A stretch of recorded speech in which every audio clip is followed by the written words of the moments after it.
In today's video we're gonna take a look at the Ricoh GR3 and the Panasonic GX80. So a couple of weeks ago I got a question if I could do a comparison between those two cameras.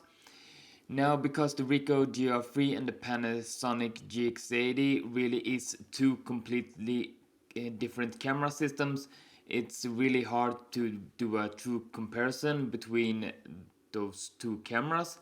So in this video I'm gonna do an overview of the two cameras and just show some similarities and the differences between the two.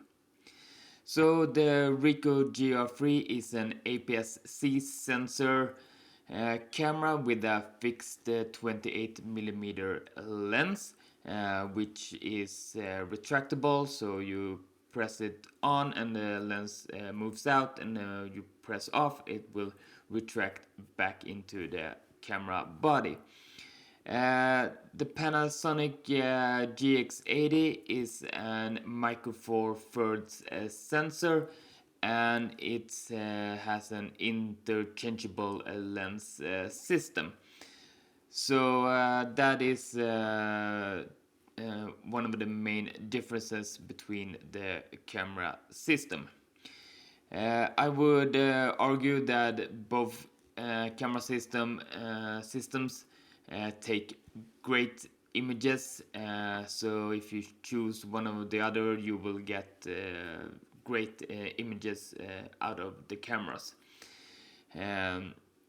They're not the best in low light situations. It's doable to get images, but yeah, not the best out there. So if you need to shoot in low light situations, I would choose a completely different camera system.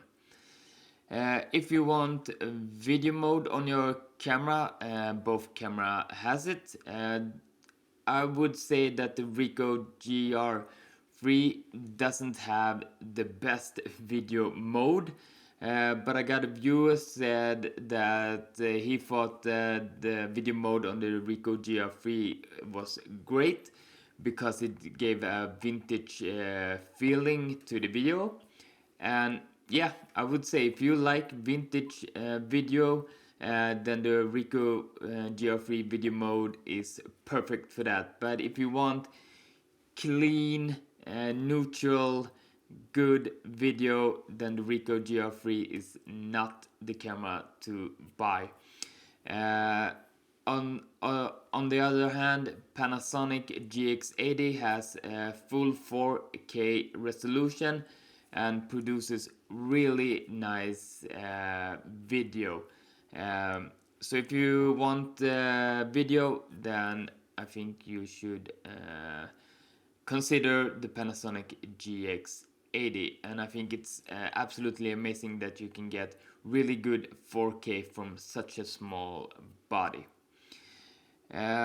Both cameras is really small, it's almost identical, but on the Panasonic GX80 you need to put on a lens, so then the camera system becomes much bigger than the Ricoh GR3. But if you just look body only, the size is actually fairly similar. I think both cameras is easily to hold with one hand. Of course, if you put a lens on the or if you put a bigger lens on the Panasonic GX80, of course it's gonna be much tougher to hold it with one hand. But if you have like a pancake lens, I think you can just use one hand. The Panasonic GX80, it has an electronic viewfinder and a tilt screen, which the Ricoh GR3 doesn't have. Both cameras have great menu system. I think it's really easy to navigate them. maybe the Ricoh GR3 has a more customizable menu system that the Panasonic has, but I think both menu systems is easy to learn. Both cameras have embodied stabilization. I don't know on the Ricoh GR3 if the stabilization works in video mode, but it works in photography mode.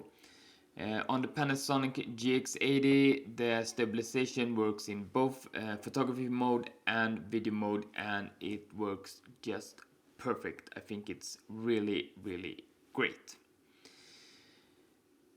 I would say both cameras are really good. There is no camera that is better than the other. The Ricoh GR3 has its pros and cons, and the Panasonic GX80 has its pros and cons. And when choosing a camera, it always comes down what you're gonna use your camera for. If you want something nimble that you can pull out wherever and whenever, the Ricoh GR3 is a great choice. If you need a camera where you can change lenses, of course Panasonic in this case is a better camera. And if you want 4K video clean, then again Panasonic takes it in this case. But if you want more of a vintage video look, then the Ricoh GR3 is the way to go.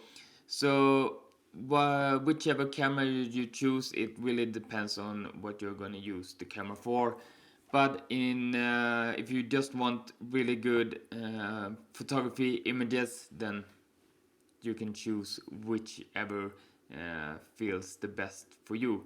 I would say that the camera that feels the best in your hand is the way to go. So this is just a quick overview of these cameras and their similarities and differences. I like them both, and I enjoy using both cameras. So yeah, I can't tell you which camera to get. Maybe you should get a foodie camera, I don't know. It's entirely up to you. But I like these two cameras, and I will continue to use them as long as they hold up. So yeah, that's it for this video, and I will see you in the next one. Bye.